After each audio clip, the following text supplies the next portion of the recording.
Hi, I'm Kanisha. Welcome to my channel. I'm here to talk about Sense8 Season 1, Episode 4, and I want to start with Nomi. I'm really glad that she was able to escape that hellish medical situation she was in, and I'm very glad that we got to see how she was able to escape. Because when in Episode 2, Jonas went to Will and said that Nomi needed help, I couldn't figure out how he was supposed to help her when they're like so far apart. He was in Chicago, she was in San Fran, and I didn't even think about the actual connection that they have. So now I'm glad. I mean, it was obvious, of course, but it's obvious now. But it was nice to see how the connection with each other works, sort of. We got to learn about visiting and sharing in clusters, so all that information is great, and we got to see it in action.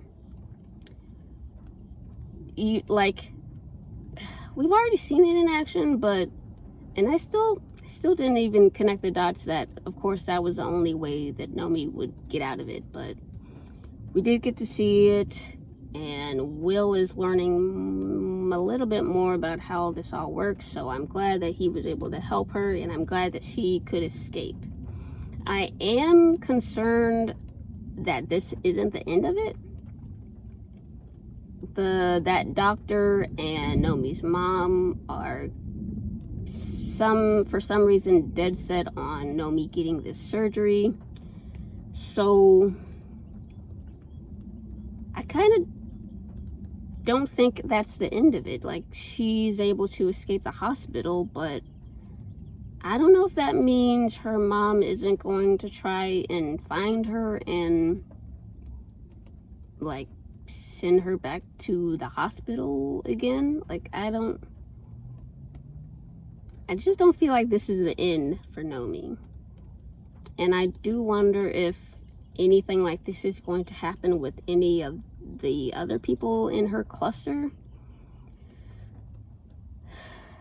And I don't get why Nomi was so affected by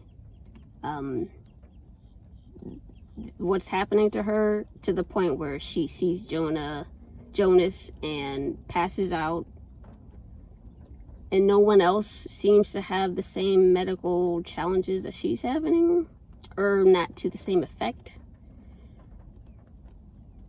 Everyone else seems somewhat fine, or like Nomi seems to have been affected the worst out of the cluster stuff that is happening with her.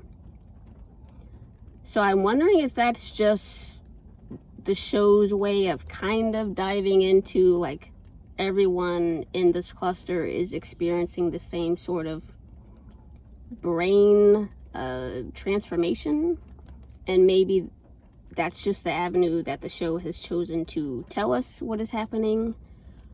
Or is there something specifically with Nomi when it comes to these powers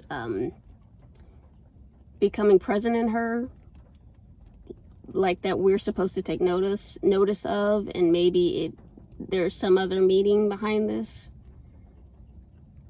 I'm kind of leaning toward maybe this is just the show's way of explaining that everyone in this cluster is having the same sort of experiences with, of course, the sensory stuff. The doctor said Nomi would be hallucinating and having headaches, and we hear that Will is also having headaches, so maybe that's just how it goes with this cluster stuff, and that's just the way that we, the audience, are supposed to know that their bodies are physically changing and becoming one organism. So maybe that's it, and maybe that's all it is. But I just had the thought, maybe it meant something more. Maybe it's just, this is, like, scientifically how the cluster is working and functioning, with everyone having the same mind, I guess. But maybe that's all it is. So we'll probably get some more, I mean, probably get like a more definitive answer. But that's kind of what I'm getting out of these first few episodes so far. Okay, so next I want to talk about Capheus. We see that he is kind of summoned into the woods, and he ends up agreeing to make a special delivery for Silas. I understand why he's doing it. Of course, it's for his mom. She's very sick and isn't getting the right medication. But I'm also concerned, like, I don't think there's any reason to trust Silas. And there's no guarantee that the medication that he has is actually going to help Capheus' mom. So, again, it's worth a shot to try it at least once and see how it goes. But I kind of hope Capheus isn't like fully on board with trusting Silas and expecting this medicine to work, because nothing about Silas screams trustworthy. I mean, obviously he's got some police officers in his pocket that they're like, they are really officers, and they're able to take Capheus away, and like, it's all sketchy. So I get why he's doing it, but man, I hope he's not expecting this to be the answer to like help his mom, because I don't know about all that. But I'm looking forward to seeing how it goes, and I hope that medication actually helps her.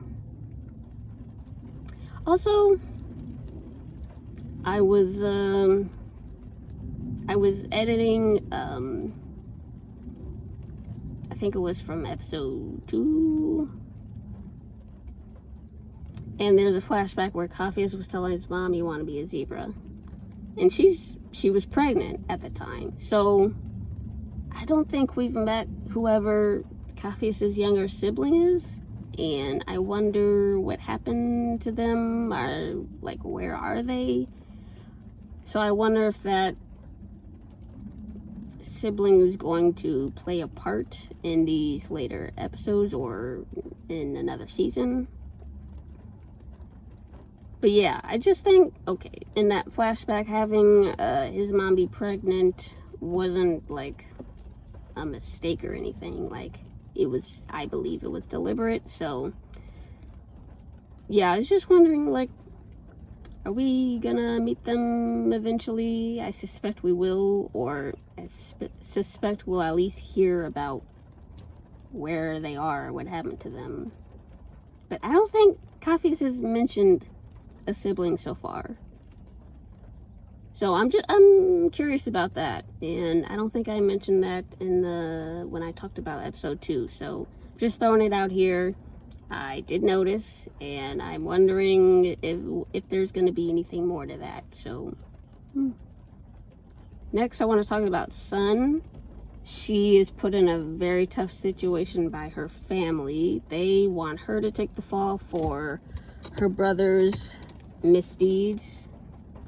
I really feel bad for her, because of course she doesn't deserve any of this, and she doesn't deserve to be the fall guy for what her brother's been doing, and I guess what her father taught like his son to do.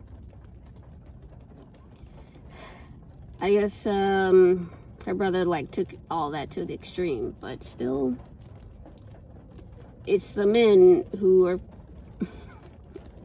kind of running the business into the ground. But of course, they're not going to take responsibility for that. And they're going to foist it all on her. So that sucks. Man. I hope she doesn't do it. It's not her fault that the business is in trouble, and also I wonder how long she's known about this, because throughout these first few episodes, we see her with that red folder, and it seems like she knew, or she figured out that, I guess, the numbers weren't adding up or something. And she had been trying to talk to her father about it, and he hasn't been responding. But I wonder if she even tried to talk to her brother about what he was doing, or why, I guess, the accounting numbers were off or something. Well, even if she did, it feels like her brother wouldn't care. Especially the way he treated her when she tried to go find him in the club. So I guess no one is really trying to take her seriously or show that they care about her. And it seems like the brother is sort of, I don't know, ahead of his sister in terms of, like, I don't know how to put it, like, maybe responsibility, or like being in line to run the company. And so if their dad wants his son to end up running the company, then his, I don't know, status would be more important than hers. I don't know if that's just the culture, or if that's just her father. I don't know. But it seems like she's more competent, so I don't know. But it really sucks that she's in that position, and I hope that she does not take the fall. And I don't know, I wonder how all of this is gonna work with the Sense8 stuff. I can't imagine that she's going to end up going to prison. And so maybe she will refuse. If she does, would her father and brother still, like, blame her? Even if she doesn't, like, if she tells them that she's not going to take the fall, is it possible that they will conspire and throw her under the bus anyway? I have no idea how that's going to work, but I hope she doesn't take the fall. And I'm still trying to figure out, like, how are all these individual stories going to mesh with them being in a cluster and sharing experiences. And clearly the old guy that was after Angelica is still around, supposedly trying to find them. So there are all these individual stories, and I wonder if all these individual stories are going to end up mattering later on, and will they play a role in terms of the Sense8 stuff that is going to come to a head, I think, eventually, with Jonas and the old guy trying to find everyone for some reason. So I'm just wondering, like, the stuff with, like all of the 8 people's individual stories, like, are they going to matter at all later on? Or how are those stories going to end up, like, feeding into the Sense8 stuff? Like, I don't know how it's all gonna work out, but I kind of expect that it will somehow. But it's impossible for me to see how it's all gonna play out. I have no idea where any of this is going. But I just wonder, will it be resolved before we get into the stuff with Jonas, Angelica, the old guy? Like, will any of this be resolved before we move into that stuff? I don't know. I don't know how it's gonna go, but like that's what I'm wondering right now. But next I want to get to Kala and what's going on with her. So we see that she is planning with Rajan, planning their wedding, and their parents are there having this meeting with, I guess, the wedding planners. I can't imagine, like, I mean, I guess it's possible, but I really don't think that this wedding is actually going to happen. And I kind of don't want it to. Because clearly Kala is not into Rajan. And I feel bad for him because I don't think we've seen any reason to not like him. He seems dedicated to her and excited about marrying her.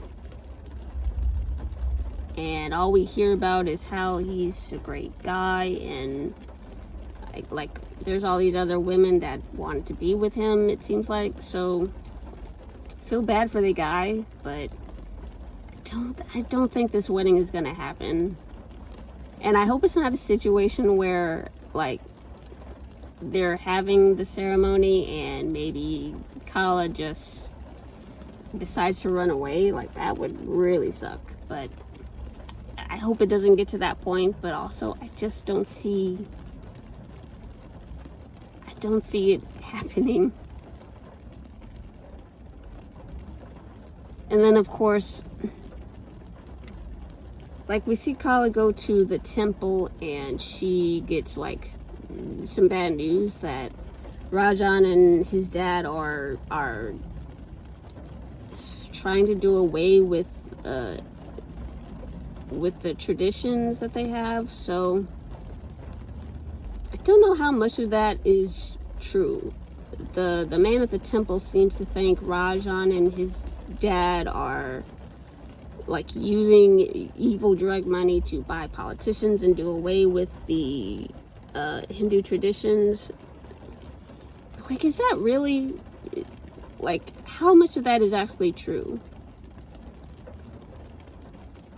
We've heard that Rajan wanted to have a ring ceremony, in exchange of rings for their wedding. And like, okay, that's fine for him and his, marriage, but like, is he really trying to do away with it for everyone? It doesn't make sense to me. I mean, I guess those kind of people do exist in this world where they believe that their way is right and no one else should do it any other way. But I don't know if Rajan is that kind of guy. Maybe he's being influenced heavily by his dad, who seems to be the one with all the money.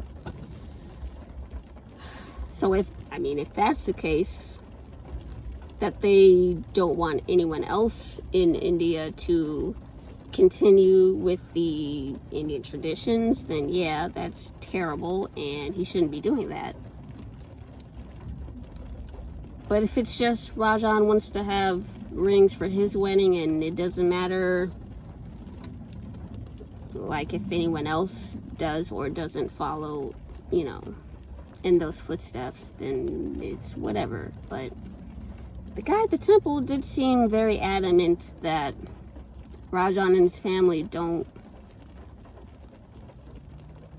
want to continue doing that. They want to turn India into America. I don't know if I'm supposed to believe that, and I'm having a hard time believing it right now.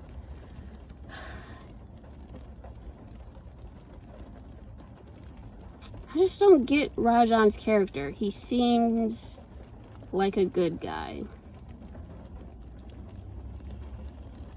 And of course, Kala is very much prayer oriented, I think. And in the first episode, we see her praying. So, I don't know. Of course, I don't want Kala with Rajan, and it's not because he's a terrible guy, but it's because she doesn't like him. But Rajan, I don't know how I feel about this. Because I really don't think there's a reason to not like him.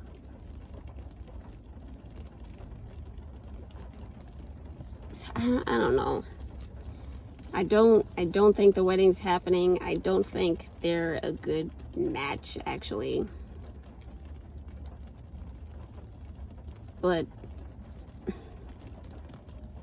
and I wonder how it's going to be resolved, because I don't want the runaway bride situation to happen, but is there any other way that this ends? I don't know. I hope it doesn't come to that, but I don't know if there's really gonna be any other way that this ends, so that's unfortunate. And on the other hand, I do love seeing Kala and Wolfgang. I think they're cute together. I'm into that relationship. I want to see them get together, see how it goes. I don't know how it's gonna work if Kala and Wolfgang aren't just themselves. They're also these other 6 people, like Jonas was telling Will. So I don't know how any of that's gonna work, but I think they're cute together, and I would love to see them, like to see more of them together. No idea how it's gonna work if they ended up like being in a relationship, but I like them together. I think they're cute. So I hope there's more of that coming in these, next few episodes. So next up, there's Will. He does end up speaking with Jonas in the prison, and he gets some information about what is happening with him and to him. I love getting more information about this Sense8 stuff. So we learn about visiting and sharing and clusters, and Will knows that there are 7 other people that he is connected to. So I love that we finally get some more information. And it's nice to see that Will was able to listen to Jonas and be able to connect to him, even though he really doesn't know what he's doing still. So I do wonder if Jonas isn't going to be able to help or protect everyone in Will's cluster. Who can? Who is going to be able to educate everyone about what is happening? They all have experienced weird things, but no one else, I guess besides Will and Nomi, no one else has any way of getting answers about what they've been experiencing. Because only Nomi and Will have had the eye contact with Jonas and are able to visit with him. So I really can't wait to see how in the hell is everyone going to educate themselves about what is happening, what can they do, who are the people that they're connected to, all of that stuff. I can't wait to see, and I'm very excited to learn more about. And I said this in, I think, when I talked about the first episode, about Angelica, and is she really gone? You haven't heard about her. Jonas called her Angel, I'm assuming, in this episode, and that's kind of the only mention of her lately. But I still wonder, is it possible that Angelica could still be around in some form? I'm gonna hold on to that idea until I know for sure that she can be reached again. Someone has to, there's gotta be someone that can teach them what's happening. And I hope it's not the old guy, because he to me, it seems obvious that he wants to use them like he used Angelica. So I don't know if he's gonna be the one. I don't know if maybe Jonas could escape somehow. Like, could he do what Angelica did? Like, I don't know how this works. Somehow Angelica was able to connect the 8 people in their own cluster, it seemed like. And she was able to, like, see them, and I guess she visited them. But yeah, I don't know. But maybe Jonas could do the same thing and use those connections to escape. Escape prison, escape from the federal agents. And then maybe he can meet up with everyone else. I don't know. If it's not going to be Jonas, it needs to be someone. I really don't. I don't think that any of the 8 on their own or even together collectively, I don't think any of them are going to be able to figure out what is happening and learn about what is happening. Like, is there any way that they could have a handle on their powers to the extent where they can stop themselves from visiting or sharing? I don't even know if that's something that they would want to do, but Jonas has mentioned a will, like they're not themselves, something like that. Like there are now 7, like he has 7 other selves, something like that. I don't remember the wording exactly, but now that there are no longer 8 separate people, but I guess they're now all one person, something like that. I don't know, but I can't wait to get more information. That kind of stuff is what I love most about these kinds of shows. It's these mystery, sci-fi, fantasy elements that I love watching. So I can't wait to learn more, and I just... Who is going to help them? I don't know that it still can be Jonas, so who is going to help them? I can't wait to see how that's going to work. So there's also something that I've been picking up on these first few episodes. I think I said this in episode 1. Like, I wondered if there was something that connects these 8 people, or if it was totally random. I have been noticing that there is this sort of a through line with medication between some of, the 8 people. Like, let's see. So Kala had a meeting about fake drugs in the previous episode. I guess, like, someone was saying that you can't tell fake drugs from real drugs. And they were having a meeting about it. And the guy in the temple said Rajan's family is using their evil drug money to buy politicians. And of course we see that Cassius is having a hard time getting real medication for his mom. Son's brother, it seems like, had been embezzling from pharmaceutical stock. It easily could have been technology stock, real estate stock, like natural gas, like fossil fuel. It could have been any kind of stock, but turns out to be pharmaceutical stock, which stood out to me. Nyx in, what was that, episode 1? Nyx gives Riley a drug and she ends up visiting with Will. And then, of course, also in episode 1, Angelica was hiding from the old guy it looked like she had been taking some medication or drugs to hide from him. So there's all this talk about drugs, pharmaceuticals, medication. And I'm wondering, is that somehow going to be the thread that like connected these 8 people together.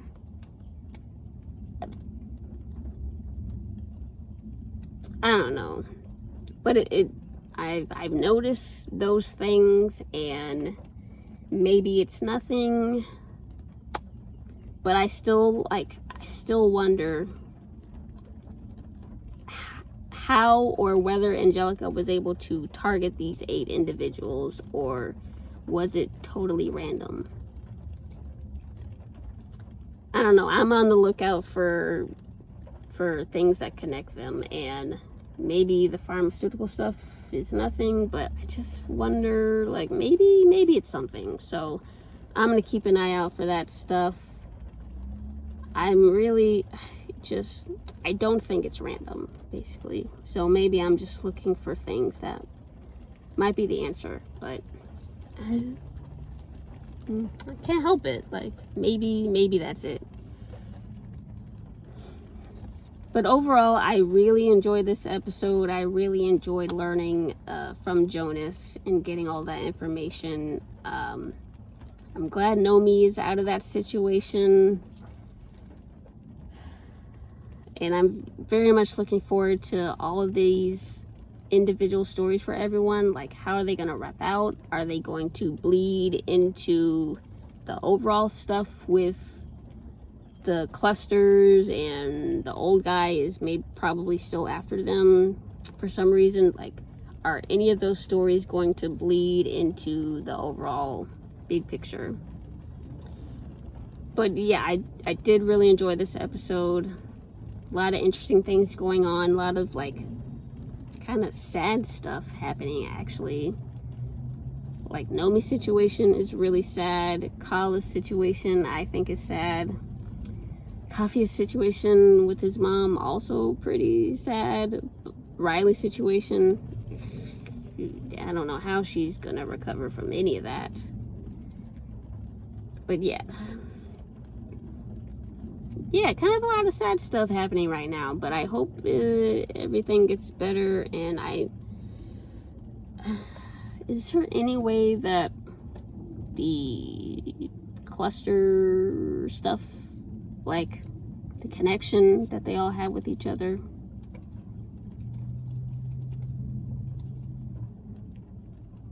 are they gonna end up being happy?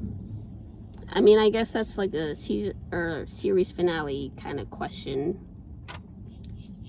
But Angelica had a hard time, to say the least. So, like, what is going on with this stuff? I can't wait to see why it's happening at all. Clearly, there's some reason Angelica wanted to get away from all of it, and she maybe gave birth to this new cluster.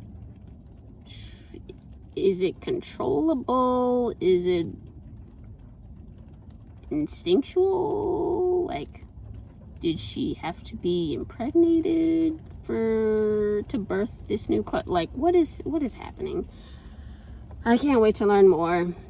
I'm very excited to keep going with the show, and hopefully having all these questions answered. Man, we haven't seen Angelica for a while, so I really wonder if she's going to come back.